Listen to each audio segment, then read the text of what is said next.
저는 어린 시절 시골에서 자랐습니다. 제가 아주 어릴 적 아버지가 계실 때에는 집안의 웃음이 떠나지 않았던 기억이 있습니다. 그런데 아버지가 제가 초등학교에 입학하는 날 사고를 당하셨어요. 엄마와 저는 저의 입학을 하기 위해 학교에 갔고 아버지는 밭에 나가 일을 끝내고 오신다고 새벽에 나가셨어요. 저는 유독 아빠를 좋아해서 계속 뒤를 돌아보며 아빠가 왔는지 확인을 했습니다. 그땐 시계 볼 줄을 몰라 어느 정도 시간이 흐른 줄 몰랐지만 교실로 들어와 선생님 말씀을 듣고 있는데 사람들이 하나둘 빠져나가는 겁니다. 그런데 갑자기 뒤에 있던 엄마가 누군가와 얘기를 하더니 막 우시더니 기절을 했어요. 저는 놀라서 자리에서 벌떡 일어나 엄마에게 달려갔습니다. 선생님도 말씀을 하시다 어떤 사람과 얘기를 하더니 달려와 저의 손을 잡으시고 안아주셨어요. 사람들은 엄마를 둘러감싸고 엄마 얼굴에 물을 뿌리셨어요. 정신이 든 엄마는 저를 먼저 찾으시더니 제 손을 잡고 교문 앞으로 뛰었어요. 저는 엄마의 발걸음을 따라가지 못하다가 넘어졌는데 힘겹게 저를 일으켜 세운 엄마는 정신이 거의 반 이상 나간 상태에서 택시를 탔어요. 저는 그때 처음으로 택시를 탔던 것 같아요. 그래서 저는 철이 없어서 그런지 엄마가 무슨 일 때문에 이상하다고 느끼면서도 처음으로 타본 택시라 신기해했어요.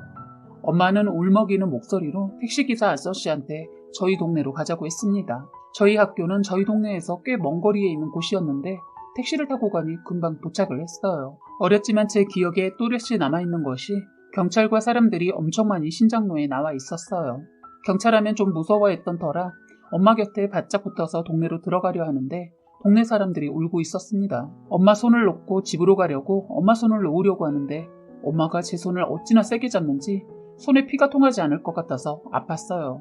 저는 소리쳐 불렀는데 엄마는 너기른 표정으로 울기만 하셨어요. 엄마를 계속 부르자 저를 보더니 안으면서 통곡을 하셨습니다. 친구 엄마가 다가와 저를 챙겨주었고 엄마는 경찰과 함께 어딘가를 가는 것 같았어요.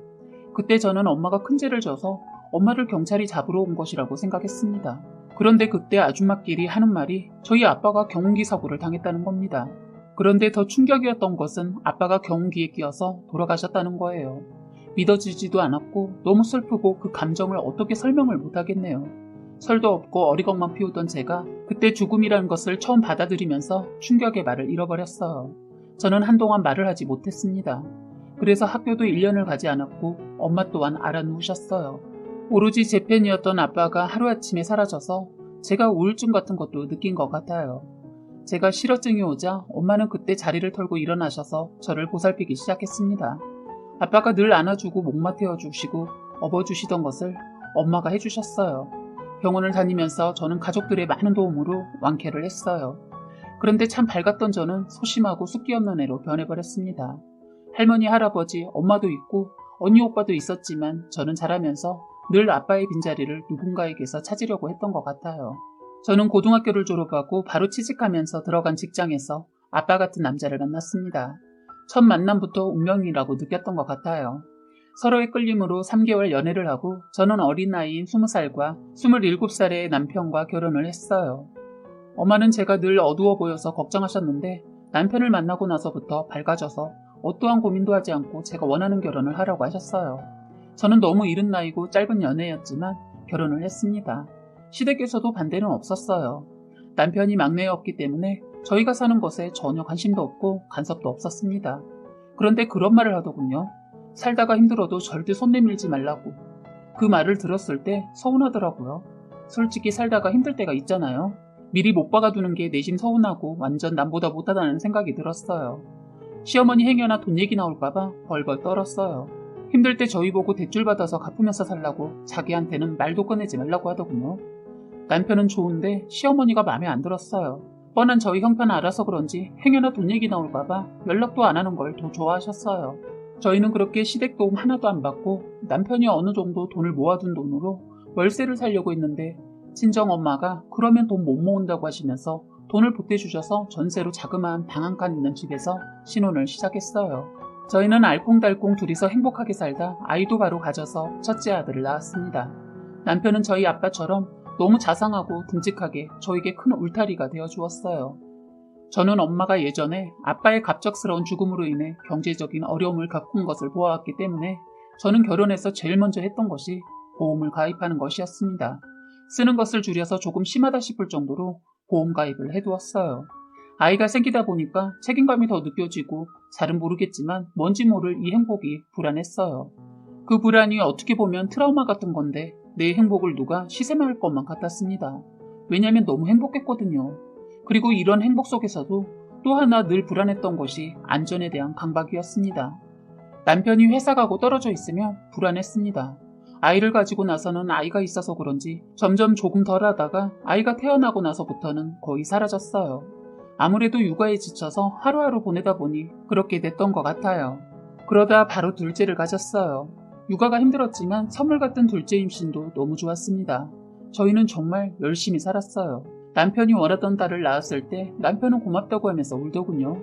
남편은 완전 저희 아빠가 저를 이뻐해 주시듯 딸바보 아빠였어요. 그런데 이 행복은 저희 딸이 돌이 되기 2달 전까지였습니다. 남편은 출근길에 그만 음주운전을 한 차에 치여 그 자리에서 즉사를 했다고 합니다. 저는 이 모든 상황을 받아들이지 못해 많이 혼란스러워했고 정신을 차리지 못했어요. 그때 제 기억으로는 시어머니도 정신이 없었을 텐데 또렷이 기억에 남는 것은 그때 제일 먼저 보험에 대해 물어봤던 것 같아요. 제가 보험을 꽤 많이 들어놓은 것을 우연히 알게 된 적이 있었거든요. 그때 그걸 보시면서 힘들게 살면서 뭘 그렇게 많은 보험을 드냐고 하시면서 처음으로 참견하셨던 게 보험이었어요. 어머니는 쓰잘머리 없는 보험 많이 들어놨다고 하시면서 해지하라고, 그럴 돈 있으면 용돈이라도 달라고 닥달하셨던 분이셨는데 기가 막히게도 사고가 나자마자 제일 먼저 챙기셨던 게 보험에 관한 것이었습니다. 저는 하루아침에 2아이의 가장이 되어야 하기도 하지만 남편 잃은 슬픔에 세상을 다 잃은 듯 싶었는데 시어머니는 보험금 먼저 챙기는 거 보고 인간 같지 않아 보였어요. 힘없이 쓰러져 있는 저에게 시어머니는 시어애미 너 정신 바짝 차리고 보험금 잘 챙겨라. 바보같이 그냥 합의하지 말라고. 보험 들어놓은 것도 꼼꼼히 잘 살피고. 저는 그때 귀에 시어머니의 말이 웅성웅성하는 것처럼 들려서 무슨 말인지 몰랐는데 저희 언니가 말해줘서 알았네요. 제가 말도 안 하고 반응도 보이지 않자 시어머니는 저희 집에 가서 보험 증권까지 챙겨서 병원으로 가져왔다고 하더군요. 그걸 보고 저희 친정엄마가 사돈 미쳤어요? 아들이 죽었어요. 이런 거 지금 챙기고 싶으세요?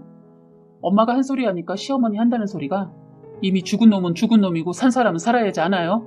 애미가 이럴 줄 알았나? 보험을 엄청 들어놔서 돈이 꽤 될 거예요. 저희 언니가 발끈해서 어떻게 엄마라는 사람이 저러냐? 너네 시어머니 돌았나 봐. 아니 아무리 돌아도 저렇게 도냐? 하자 시어머니 네가 뭘 한다고 그래? 사는데 돈이 얼마나 중요한데. 알죠. 그런데 지금 이러셔야 해요. 아드님이 아직 이곳에 여기 병원에 있다고요.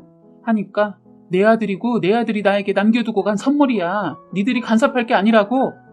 저희 친정 식구들은 시어머니의 행동을 보고 혀를 찼다고 하더군요. 그리고 시어머니는 저희 친정 식구들의 말에 개의치 않고 오로지 보상금 챙길 궁리만 했다고 합니다. 저는 그때 거의 정신만 차리면 기절을 반복하다시피 해서 조문객을 제대로 받지도 못하고 쓰러져 있었는데 잠깐 정신을 차리면서 저는 시어머니가 시누이한테 말하는 것을 듣게 되었어요. 시어머니가 오기 전까지는 시어머니의 목소리가 그리 크지 않았는데 먼 곳에 살고 있는 시누이가 도착을 했는지 시어머니는 시누이를 보자마자 더 기세등등해서 장례식장을 잔치라도 하는 마냥 큰 소리로 떠들더군요. 그런데 더 저를 화나게 하고 저를 정신바짝 차리게 했던 것은 시어머니 저희 딸을 보고 한다는 말이 지혜비 잡아먹은 것, 저게 태어나고 되는 게 없었어. 내 자식 잡아먹은 것. 저는 제 귀를 의심했습니다. 그런데 또다시 하는 말이 우리 큰 손자가 태어나서는 살림도 삐더니 저것이 우리 아들 잡아먹었어. 저는 순간 벌떡 일어나 시어머니 있는 곳으로 가서 시어머니한테 테이블에 있는 육개장을 들어 시어머니 면상에 던져버렸어요. 무슨 정신이었는지 모르겠어요. 순간 장례식장은 난리가 났습니다. 시누이가 발끈해서 너 지금 뭐 하는 거야? 너 내 동생 잡아먹더니 미쳤구나? 몇 년 만에 나타나서 한다는 소리가 꽤나 자기 동생 생각한다는 듯이 말을 하더군요. 내가 잡아먹었냐? 그리고 언제 동생 챙겼다고 여길 와? 동생이 죽으니까 얼굴 보네. 우리 같은 것은 신경 쓰지 말고 잘 살든 못 살든 간섭하지 말고 신경도 쓰지 말라고 했다며. 여기가 어디라고 와? 너도 내 남편 보상금 궁금해서 왔냐? 육개장을 뒤집어 쓴 시어머니는 인연이 내 아들 잡아먹더니 돌았구나. 네가 일부러 죽은 거 아니야? 참 기가 막혔습니다. 시어머니란 인간이 남편 사고에 대한 것을 저와 제 딸 때문이라고 탓을 했습니다. 육개장을 뒤집어 쓰고 저에게 달려들려는 거 저희 엄마가 시어머니 뒷머리를 잡아서 바닥에 내팽개쳤어요. 그러자 시누이년이 저를 잡으려고 하더군요. 언니랑 오빠 올케가 나서서 시누이년을 잡았어요. 이것들은 내 손으로 끝내야 속이 시원할 것 같아서 말했어요. 난 한 푼도 당신들한테 돈 안 줘. 너희들이 우리들한테 해준 게 뭐가 있는데 여기 와서 보상금 타령이야? 이 사람 아직 살아생전 모습 그대로 있는데 너희들이 사람이야? 어떻게 이럴 수 있어? 오늘부터 난 당신들 모르는 사람이야. 이곳에서 당장 꺼져. 제 말이 끝나자 다들 힘을 모아 둘을 끄집어냈어요. 시어머니와 시누이 장례식장에서 쫓겨나고 얼씬도 못하게 저희 오빠 친구들이 입구를 지키고 서 있었습니다. 그런데 밖에서 아직 가지 않고 있다고 해서 가봤더니 시어머니 조문객으로 온 사람들이 부주금한 것을 달라고 하더군요. 저는 그것을 챙겨 나와 시어머니와 시누이 면상에 뿌려버렸어요. 인간 같지도 않은 것들한테 봉투에 넣어 친절하게 전해주는 것은 예의가 아닌 것 같아 제대로 줬습니다. 땅바닥에 떨어져 있는 것을 줍느라 정신이 없더군요. 이제 계산은 끝난 것 같으니 내 앞에서 다시 나타나지 마. 버러지 같은 인간들. 그게 그 인간들과 끝난 줄 알았는데 몇 년 동안 저를 괴롭혔어요. 아들 목숨값을 달라고 하더군요. 저는 끝까지 주지 않았습니다. 그때 제가 피하는 것이 상책일 것 같아 외국에 이민 가서 살고 있는 오빠 집으로 피해 있었어요. 한국에서는 숨어도 어떻게 찾아오더라고요. 오빠 권유로 저도 이민을 고민하다 애들 데리고 오빠 도움을 받아서 이민을 갔습니다. 저는 이민 가서 자리를 잡은 다음에 매년 남편이 있는 곳에 혼자 갔는데 그날은 마지막 인사를 하려고 애들과 함께 먼저 간 남편에게 소개를 해줄 사람도 있어서 다 같이 그곳에 갔습니다. 그런데 우연히 시어머니와 시누이를 보게 되었어요. 그날이 남편 제사였거든요. 세월이 흘러서 그런지 시어머니도 시누이도 많이 늙었더군요. 시어머니는 저를 보고 깜짝 놀라셨어요. 사실 저는 남편이 가고 12년 만에 외국에서 외국인 남자와 재혼을 했거든요. 그리고 13년 만에 본 저의 모습이 임신한 상태여서 그런지 더 기겁을 하더군요. 먼저 간 남편한테 지금의 남편이 함께 가고 싶다고 해서 같이 간 자리였는데 그곳에서 그 둘을 만나게 된 것입니다. 세월이 흘렀어도 시어머니는 이상한 성격은 하나도 변하지 않았더군요. 다짜고짜 자기 손자를 달라는 겁니다. 너 내가 못 찾을 줄 알았지? 내가 언젠가는 널 만날 것 같아서 기다렸다. 내 손자 내놔. 여전하시네요. 이젠 노망까지 오셨나봐요. 했더니 시누이 너 모든 게 끝난 줄 아는가 본데 이제 시작이야. 그래? 뭐가 시작인데? 이게 어디서 반말이야? 난 인간 같지도 않은 것들한테는 말도 안 섞는데 그냥 궁금해서 묻는 거야. 그래서 어쩔 건데? 법적으로 뭐 해보게? 해봐. 제가 화가 난 걸 안 남편이 영어로 말하자 그 둘이 욕을 하면서 시끄럽다고 꺼지라고 하니까 어느 정도 한국말을 한 제 아들이 아빠한테 하는 말에 화가 나서 영어로 말하자 시어머니 놀라더군요. 전현이 외국 놈을 만나서 내 똥강아지가 우리말을 잃었네. 어쩐데. 너 한국말 몰라? 내 새끼 내가 할미라고 어떻게 말을 해야 하냐 하면서 다 큰 손자를 보면서 생쇼를 하더군요. 저는 그들한테 말했어요. 당신들이 뭘 노리고 이러고 나를 기다리고 있었는지는 모르겠지만 그때도 말했는데 세월이 지나서 까먹었나 본데 당신들과는 끝이라고. 이제 이 사람과도 오늘 마지막 인사를 하려고 왔는데 마침 잘 됐네. 아들 제사 잘 챙기시고 저 건드릴 생각하지 마세요. 저 사람 잘못 건드리면 당신들 평생 감옥에서 살다 죽게 돼. 그만큼 대단한 사람이란 거 알아도 말하자 움찔하더군요. 그곳에 저희만 있는 게 아니고 저희 주변에는 남편 사업을 같이 하는 동료와 한국에서 오빠 일로 시간상 급하게 남편을 보기 위해 남자분 몇 분이 함께 동행을 했거든요. 분위기상 무서웠을 거예요. 저희가 그 자리를 뜰 동안 그 둘은 아무 말도 하지 못하고 늙어서 그런지 겁을 먹는 거예요. 시누이가 자기 엄마 입단속 시키려고 무진장 애쓰더군요. 만약 남편이 없었다면 이 둘은 저를 또 가만두지 않았을지도 모르겠네요. 이를 갈고 저를 기다렸다고 말하는 거 보니까 그렇다고 제가 당할 사람은 아니지만 어쨌든 남편이 든든하게 제 곁에 있어줘서 너무 좋았어요. 지금은 노산이라 걱정했던 출산도 잘해서 건강하게 잘 살고 있습니다. 이제는 새 아이의 엄마가 되었고 든든한 남편도 만나서 제2의 인생을 또 시작했습니다. 이 행복 위에 늘 기도하며 감사하게 살려고 노력하고 있습니다. 사연은 여기까지였고요. 구독과 좋아요, 알림 설정 부탁드리겠습니다.